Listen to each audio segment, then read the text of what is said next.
name is Yasmin Yunus. I'm a sophomore here at BU, and I'm involved in Students for Justice in Palestine. My name is John Larkins. I'm from upstate New York.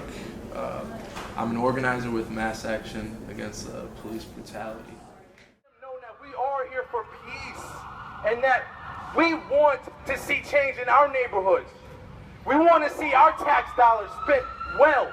Okay, we want our neighborhoods to be treated like any other neighborhoods. We want our boys and girls to go to good, decent schools. We want chances too, damn it.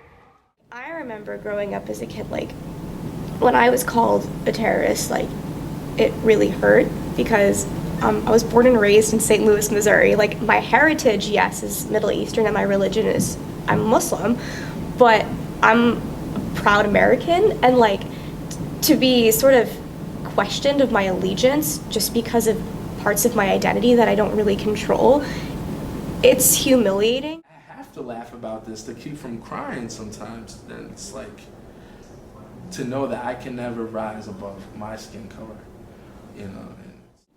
One person could have just been called like the N-word, and that's about it that I've all experienced, or being called a terrorist, whereas somebody else has experienced police brutality, or is walking down the street and they're transgender and then they get beat, you know, like, there are different magnitudes, but it's all the same because it's our identities are being attacked. A well-trained Troy police officer pulled out his taser and he put it to my temple, and with each syllable he said, "I said let her go."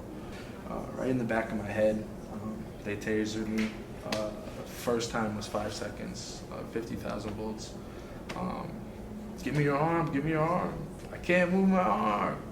Taser me again, 50,000 volts, 5 seconds. And he gets up real close to me. He said, "If you don't get up, I'm gonna tase you again and again and again until you get it." I'm already in a freaking dungeon at this point, so and his partner's looking at me like, "Please, man, just do it," like a punk that he is. I needed to feel that injustice, the depth of the injustice, being an innocent. You know, I would have never woke up to how severe this problem is, like how badly infected America is with the disease of racism. I have been labeled a terrorist, and my family's been labeled a terrorist many times, like, especially growing up.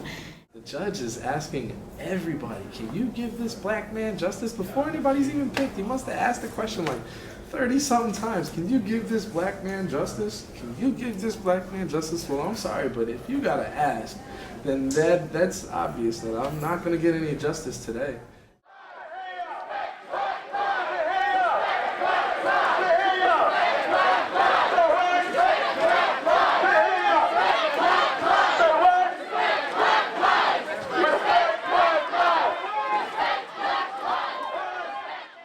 BU specifically, our club, we're just trying to educate students about what's going on there, and our objective really is to just spread awareness and understanding of the conflict, and to, like, we don't really have a political stance. It's more so just, I guess, like, what the Palestinian people, what they want is what we're trying to fight for, and that's about it. And so as a student group, we just want to educate BU students.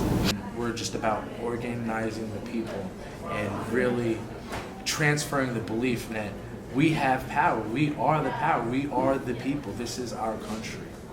So that's what we're about. It's amazing what these students are still doing. Like, they're not going to give up. And I think it's something that we have to learn here at BU and all across the country. And that's why I spoke at the rally, because I specifically wanted to mention that, yeah, this institution has its problems, and the media is kind of making the students that are speaking out and standing up for their beliefs as crazy and as over the top, but they're not. They're just frustrated students of color that finally want to be heard, and they're finally being heard. The students here want to make a change, and they want to make a difference. And so we can use what's been happening nationwide on all these college campuses to really sort of create progress.